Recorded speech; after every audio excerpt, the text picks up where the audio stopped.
욥이 여호와께 대답하여 이르되 주께서는 못하실 일이 없사오며 무슨 계획이든지 못 이루실 것이 없는 줄 아오니 무지한 말로 이치를 가리는 자가 누구니이까. 나는 깨닫지도 못한 일을 말하였고 스스로 알 수도 없고 헤아리기도 어려운 일을 말하였나이다.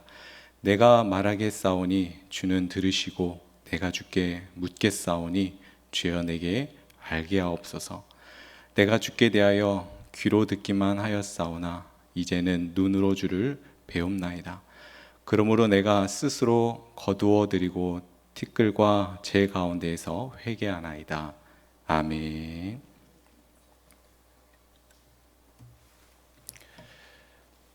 대부분의 사람들은 욥을 의로운 사람이라고 생각을 합니다. 그 이유는 두 가지 정도입니다. 첫 번째는 성경이 욥을 온전하고 정직하고 하나님을 경외하고 악에서 떠난 자라고 소개하기 때문이죠. 그리고 하나님께서도 그렇게 말씀하셨습니다. 두 번째 이유는 많은 독자들이 욥기의 처음인 1장과 2장 그리고 끝인 42장 이 세 장을 중심으로 읽고 시적인 표현과 철학적 질문들로 이루어진 욥과 그 세 친구들과의 긴 논쟁은 꼼꼼히 살펴보지 않기 때문에 욥은 의인이다라고 생각을 합니다. 그러나 우리가 오늘 본문을 바르게 이해하기 위해서는 욥이 세 친구들과의 논쟁 속에서 드러나는 그의 태도와 그의 고백이 어떠하였는가에 대한 이해가 필요합니다. 왜냐하면 오늘 본문을 한마디로 요약을 하면 1절 상단절에 기록된 것처럼 욥의 회개이기 때문입니다. 그렇다면 세 친구들과의 논쟁 속에서 드러나는 욥의 태도와 고백이 어떠하였을까요?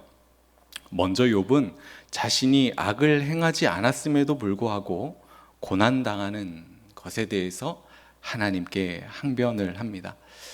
이것이 세 친구들과의 이야기 곳곳에서 드러납니다.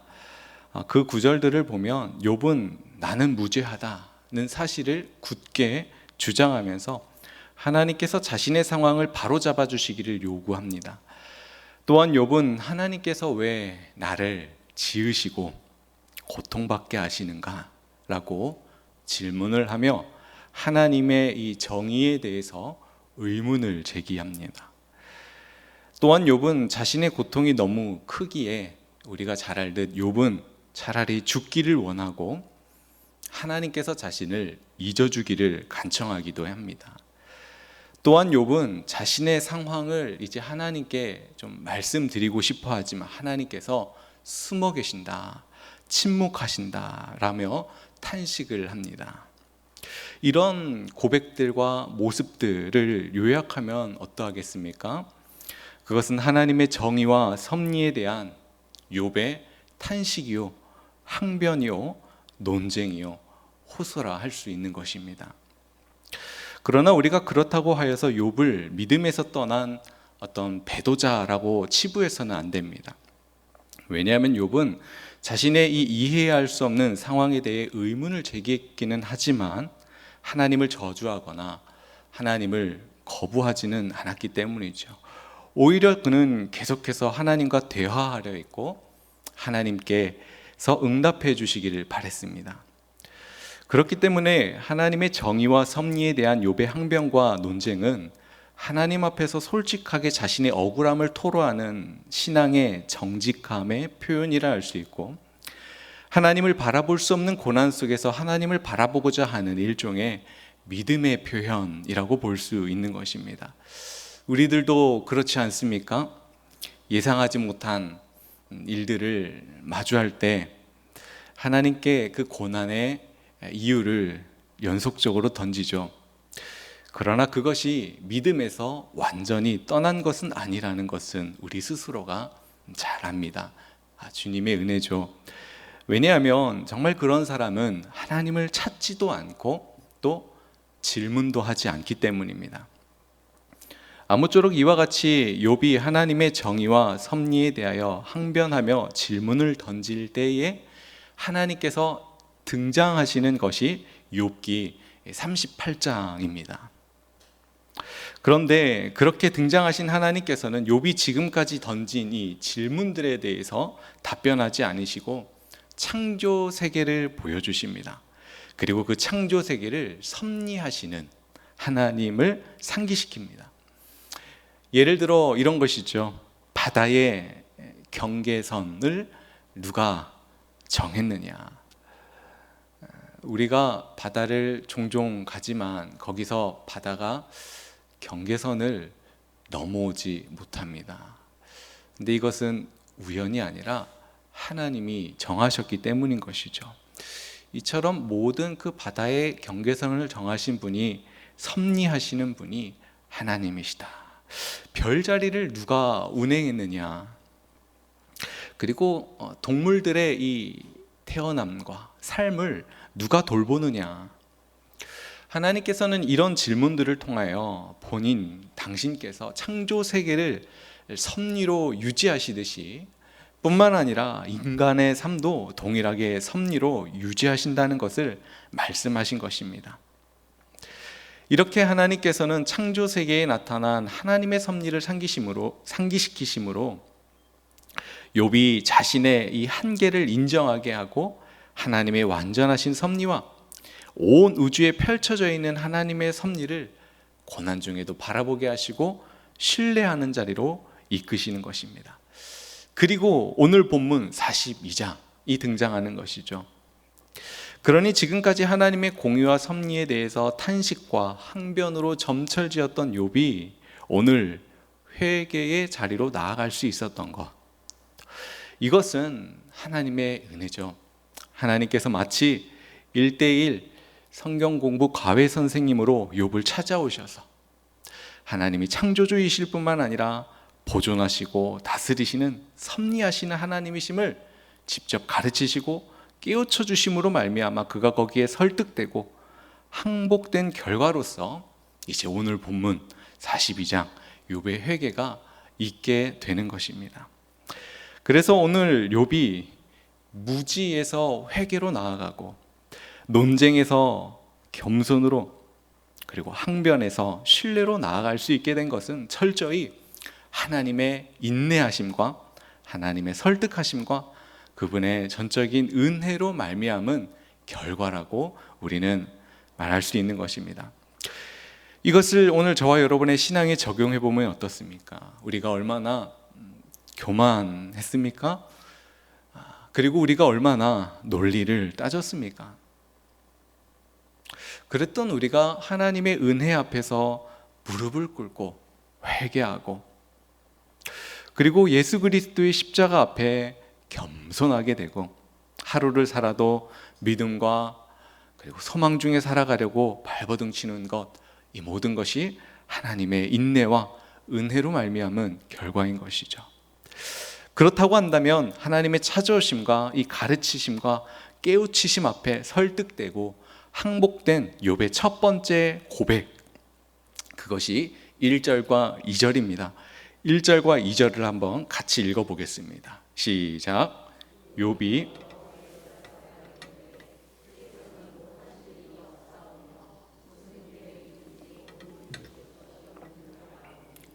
아멘.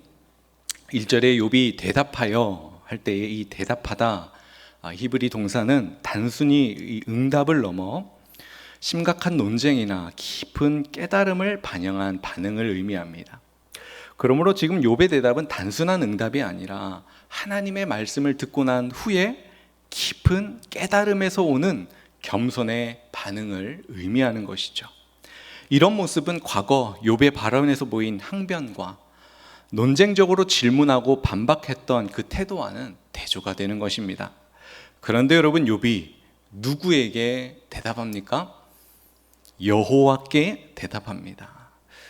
성경에서 여호와라는 이름은 하나님의 자존성과 영원성을 강조할 뿐만 아니라 언약적 관계를 나타내는 이름입니다. 그래서 아브라함, 모세, 다윗, 이스라엘과 언약을 맺으실 때에 나타나셨던 이름이 여호와입니다. 욥기 전체적으로 하나님을 가리킬 때에 대부분 이 엘로힘 또는 샤다이, 전능자 이런 명칭들을 사용하지만 지금 욥이 마지막 장에서 하나님을 여호와라고 부르며 응답하고 있는 것입니다. 어떤 상황인지 이해가 되십니까? 그렇죠. 이제 욥의 시각이 변화되었다는 것입니다. 지금까지 욥은 하나님의 주권과 섭리를 의심하는 질문들을 풀어놓았으나 이제는 욥이 자신의 고난과 인생을 어디서 해석하는 것입니까? 그 하나님과의 언약적 관계 안에서 해석하고 있음을 말해주는 것이 바로 여호와께 대답했다는 말의 의미인 것입니다. 이러한 변화는 오늘 우리들에게 적용되어야 할 변화입니다. 오늘 우리가 직면하고 있는 크고 작은 어려움들이 있죠. 그런데 우리가 이것을 근시안적으로 해석하며 하나님의 뜻과 섭리를 의심하기보다 우리의 인생이 보존하시고 다스리시는 그 하나님의 섭리 안에 있음을 신뢰하는 사랑의 언약적 관계 안에서 우리의 고난을 다시 보며 재해석해야 하는 것입니다. 왜냐하면 우리가 잘 알듯 로마서 8장 28절 너무나 잘 아는 말씀 아닙니까? 하나님을 사랑하는 자, 그 뜻대로 부르심을 입은 자들에게는 모든 것이 합력하여 선을 이루느니라 라고 말씀하셨고, 물론 맥락이 다르기는 하지만 이사야 55장 8절과 9절에 하나님께서 하나님의 백성들을 향하여 이렇게 말씀하시지 않습니까? 이는 내 생각이 너희의 생각과 다르고 내 길은 너희의 길과 다름이니라. 하늘이 땅보다 높음 같이 내 길은 너희의 길보다 높으며 내 생각은 너희의 생각보다 높음이니라 라고 약속하셨기 때문입니다. 그렇기 때문에 우리는 현재의 상황을 그리스도 안에서 맺어진 하나님과의 그 언약적 관계 안에서 바라보아야 하고, 그 관계 안에서 하나님께서 어떻게 일하시는지를 더 주목하고 더 나아가 보이지 않아도 신뢰해야 하는 것입니다. 욥은 가장 먼저 하나님의 전능성과 섭리를 인정하며 고백합니다. 2절을 다시 한번 보시면 주께서는 못하실 일이 없사오며 무슨 계획이든지 못 이루실 것이 없는 줄 아오니. 히브리 원문에서는 내가 아오니 이 야다 동사가 가장 앞에 나오고 있습니다. 그러니까 이렇게 되는 거죠. 내가 아오니 주께서는 못하실 일이 없사오며 무슨 계획이든지 못 이루실 것이 없는 줄 아오니. 이 히브리 야다는 단순히 논리적으로나 어떤 이론적 지식이 아니라 확실히 알게 되다, 하나님과의 이 인격적으로 알게 되었음을 의미합니다. 그러니까 이제 욥은 하나님을 이론적 개념이 아니라 앞서서 하나님께서 찾아오시고 그 하나님의 1:1 성경 공부를 통하여서 하나님을 인격적으로 알게 되었음을 의미하는 것입니다. 그런데 여러분, 여기서 이 야다의 시제는 완료형입니다. 완료형. 그러니까 욥이 하나님을 확실히 알게 되었다는 의미를 강조하고 있는 것입니다. 그렇다면 욥이 하나님께 대하여 확실히 깨닫게 된 내용이 무엇입니까? 그것은 주께서는 못하실 일이 없는 분이라는 것입니다. 환난하면 하나님은 무슨 일이든 행하실 수 있다는 그 전능성을 깨닫게 되었다는 말입니다. 여러분, 지금까지 욥은 하나님께 질문하며 논쟁하며 자신의 무죄를 주장했습니다. 하지만 욥기 38장에서 41장까지 이 성경 공부를 통하여 하나님의 전능성을 확인한 욥은 더 이상 자신의 논리를 고집하지 않고 어떻게 고백합니까? 하나님은 무슨 일이든 행하실 수 있음을 고백하게 된 것입니다. 무슨 일이든 말이죠. 계속해서 욥은 하나님은 무슨 계획이든지 못 이루실 것이 없다고 고백하고 있죠. 무슨 계획이든지 못 이루실 것이 없다. 여러분, 이 말은요 무슨 말입니까? 이 말은 하나님은 하나님의 계획을 반드시 이루시는 섭리하시는 하나님이라는 고백입니다. 그러니까 앞서서는 하나님의 전능성에 대한 고백이었다면 지금은 하나님의 섭리에 대한 고백을 하고 있는 것입니다. 그런데 여러분, 여기서 못 이루실 것이 없다, 이 동사의 시제를 보니까 완료형이 아니라 미완료형입니다. 미완료형. 그러니까 완성되지 않은 것이죠. 무슨 말입니까? 그것은 하나님의 섭리는 지금도 여전히 지속되고 있다는 고백이 되는 것이죠. 그러므로 이러한 욥의 고백은 무슨 말입니까? 자신의 고난이 하나님의 섭리 안에 있다, 지속되고 있다는 고백이기도 한 것입니다. 여러분, 욥은 친구들과의 논쟁에서 어떠한 모습을 보였습니까? 그것은 자신이 겪는 고난을 이해할 수 없었습니다.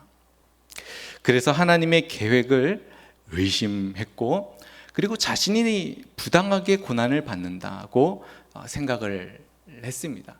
이런 것들이 새 친구들과의 논쟁 속에서 드러납니다. 그러나 그는 이제 하나님의 찾아오심과 성경 공부를 통하여 변화된 것이죠. 자신의 이해를 초월하는 그 하나님의 섭리와 전능성을 신뢰하게 된 것입니다.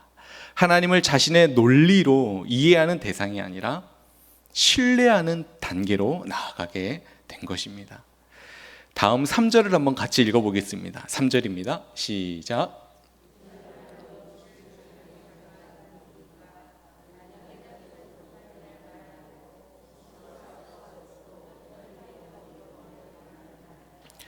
아멘. 여러분, 욥기 38장 2절에서 하나님은 욥에게 이런 질문을 하셨습니다. 무지한 말로 생각을 어둡게 하는 자가 누구냐? 그런데 지금 욥은 그 질문을 그대로 자신에게 적용하면서 자신이 무지했음을 인정하는 고백을 지금 3절에 담고 있는 것입니다. 먼저 무지한 말로 이치를 가리는 자가 누구니까, 이 말은 자신의 지식 없는 이 무지가 하나님의 계획, 이 이치를 혼란스럽게 했다는 말입니다. 나는 깨닫지도 못하는 일을 말하였다, 이 말은 자신이 하나님께 고난의 이유를 따졌으나 그것은 어떻다는 것입니까? 지식 없는 말이었다는 회개인 것이죠. 스스로 알 수도 없고 헤아리기도 어려운 말을 하였다. 무슨 말입니까? 이 말은 인간은 하나님의 섭리와 계획을 헤아릴 수 없다는 의미입니다. 여러분, 욥은 지금까지 하나님의 정의와 그리고 자신의 무죄를 논리적으로 따지려고 했습니다. 그러나 이제는 하나님의 지혜가 인간의 지혜를 초월함을 인정하고 자신이 얼마나 어리석었는지를 반성하고 회개하는 모습을 보이고 있는 것입니다. 다음 4절을 계속해서 보죠. 4절입니다. 시작. 내가 말하겠사오니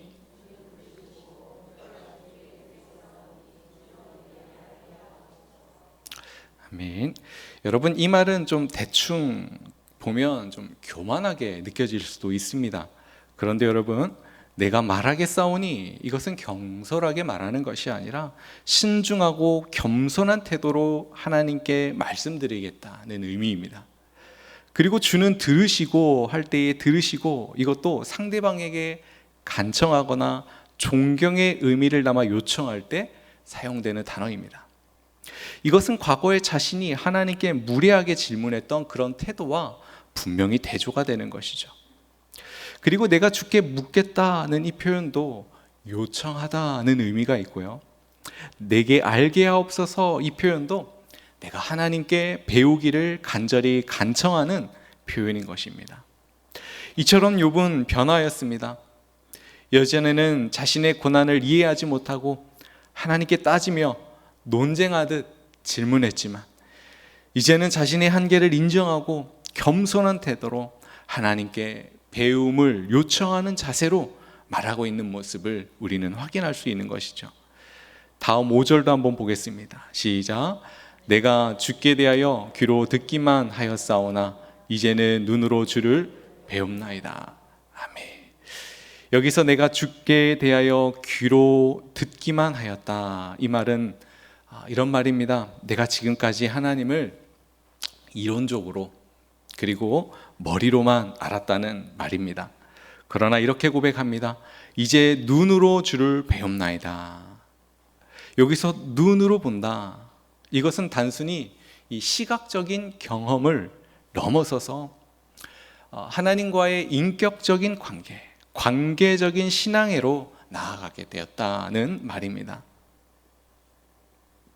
이처럼 욥의 신앙은 고난을 통해 그리고 하나님의 그 찾아오심을 통해 그리고 성경 공부를 통해 이론에서 확신으로 그리고 그 머리에서 지식에서 관계로 나아가게 된 것입니다. 여러분, 우리도 이 대목에서 무엇을 갈망하게 됩니까?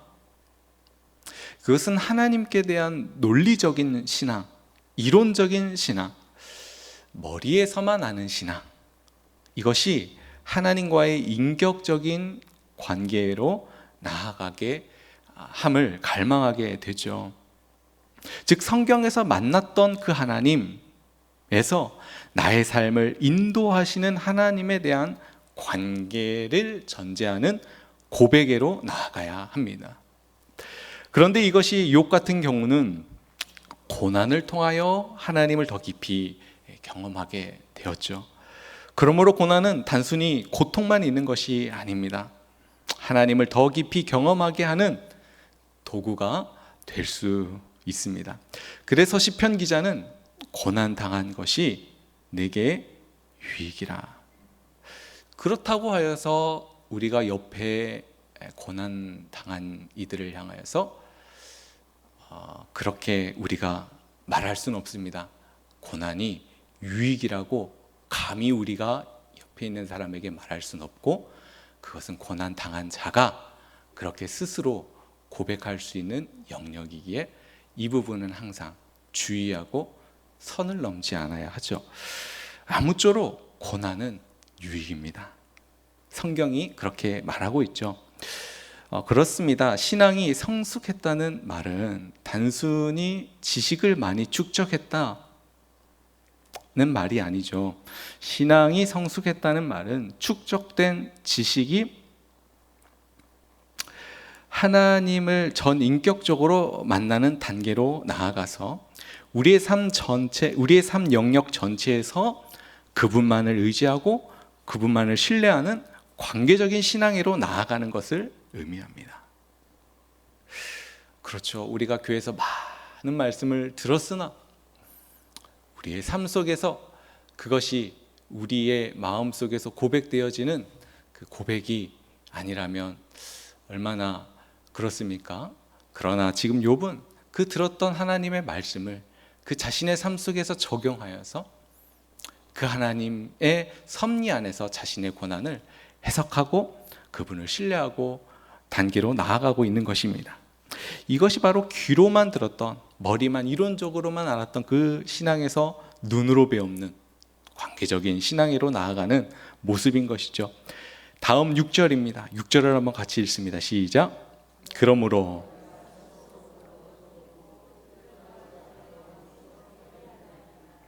아멘. 먼저 스스로 거두어 드린다는 말은 욥이 자신의 말과 태도를 철회하는 것을 의미하죠. 그리고 티끌, 그것은 뭔지 아닙니까? 겸손을 상징하죠. 쟤는 회개와 슬픔을 상징합니다. 이것은 욥 자신이 하나님 앞에서 철저히 낮추는 그런 태도를 상징합니다. 이렇게 욥은 무지했던 자신의 말을 철회하고 겸손과 슬픔을 가지고 하나님 앞에 회개하고 있는 것입니다. 지금까지 욥은 무죄를 주장하며 하나님께 해명을 요구하는 논쟁적인 태도를 보였지만 하나님께서 창조 세계를 보이시고 그 속에 담긴 하나님의 섭리를 가르치시자 욥은 자신의 무지와 한계를 인정하고 겸손히 회개하는 태도로 변화된 것을 볼 수 있습니다. 그래서 이 대목에서 칼빈은 이렇게 말합니다. 욥의 회개는 단순히 죄에 대한 회개라기보다 하나님의 섭리를 인정하는 태도의 변화라고 보았습니다. 이렇게 욥은 하나님 앞에서 자신의 무지함을 인정하고 자신의 교만을 회개할 뿐만 아니라 그분의 주권과 섭리를 온전히 신뢰함으로 무지에서 회개로, 논쟁에서 겸손으로, 항변에서 신뢰로 태도가 변화된 것이죠. 즉 욥의 가장 큰 변화는 무엇입니까? 고난은 그대로입니다. 고난은 분명히 그대로입니다. 그러나 그 고난 속에서도 하나님을 신뢰하고 의지하는 그 관계로의 변화가 가장 큰 변화죠. 하지만 이것은 철저히 욥을 인내하시고 찾아오시고 가르치신 그 하나님의 열심과 은혜로 말미암은 결과입니다. 말씀을 정리합니다. 오늘 본문은 욥의 신앙적 전환점을 보여주는 중요한 구절입니다. 그렇다면 어떻게 전환되었습니까? 첫 번째로 욥은 이제 하나님을 논쟁의 대상이 아니라 경배의 대상으로 바라보게 되었습니다. 하나님께 따지고 논쟁했던 그 과거의 태도를 버리고 하나님의 주권을 인정하는 신앙으로 나아간 것이죠. 그렇습니다. 신앙은 하나님께 따지는 것이 아니라 하나님을 신뢰하는 것입니다. 두 번째로 욥은 자신의 한계와 무지를 깨닫고 하나님의 섭리를 신뢰하는 단계로 나아갔죠. 그렇습니다. 신앙은 모든 것을 이해하는 것이 아니라 이해할 수 없을 때에도 하나님을 신뢰하는 것, 이것이 신앙입니다. 세 번째로 욥은 머리에서 하는 신앙에서 관계하는 신앙으로 나아갔습니다. 즉 욥은 하나님을 이론적으로 아는 신앙 또는 머리에서 아는 신앙에서 이제는 하나님을 향하여 어떻게 해요? 믿음을 드리고 신뢰를 드리고 사랑을 드리고 충성을 드리는 그런 인격적인 관계, 그런 관계적인 신앙으로 나아간 것입니다. 이처럼 참된 신앙은 살아있는 것이고 그리고 힘 있는 것이고 역동적인 것이죠. 왜냐하면 지금까지 머리로만 알았던 신앙이 우리가 직면하는 그 삶 속에서 고백되어지는 것이기 때문입니다. 어떻게입니까? 주님이 뜻하신 일 헤아리기 어렵더라도 언제나 주 뜻 안에 내가 있음을 안다고 고백하는 것입니다. 고통과 슬픔 중에 더욱 주님을 의지한다고 고백하는 것입니다. 시험을 당할 때에도 주님이 함께 하심을 믿고 언제나 주님만 찬양하며 나아간다는 고백입니다. 이처럼 신앙의 목표는 이러한 고백을 하나님께 드리는 인격적이고 관계적인 것이기 때문에 성숙한 신앙인은 고난 중에도 인내하고 감사하고 찬양하며 더 나아가 고난 중에도 하나님의 섭리를 신뢰하며 더 나아가 그분을 사랑하는 것입니다. 그런데 욥은 고난이라는 것과 그 성경 공부의 조화를 이루어서 이러한 인격적이고 관계적인 신앙으로 나아간 것이죠. 그래서 루터는 이런 말을 했습니다. 고난이 없다면 신앙도 없다. 칼빈은 고난은 우리를 낮추고 하나님의 은혜를 더욱 깊이 깨닫게 한다. C.S. 루이스는 고난은 하나님께서 사용하시는 메가폰이다는 유명한 말을 남겼습니다. 그래서 저는 욥기가 말하는 것처럼 고난은 끝이 아니라 새로운 시작이다라고 말씀을 드리고 싶습니다. 간절히 원하기는 우리 모두의 신앙이 이해되지 않는 고난과 더불어서 성경 공부의 그 조화를 하나님의 은혜로 말미암아 이루어 귀로만 들었던 이론적 신앙에서 눈으로 배움는 인격적이고 관계적인, 그래서 우리의 삶 속에서 고백되어지는 신앙으로 나아가시기를 바랍니다. 그래서 고난 중에도 하나님의 섭리를 신뢰하시고 더 나아가 논쟁에서 겸손으로, 의심에서 믿음으로, 그리고 항변에서 신뢰로 나아가는 저와 여러분 되시길 주님의 이름으로 축복합니다.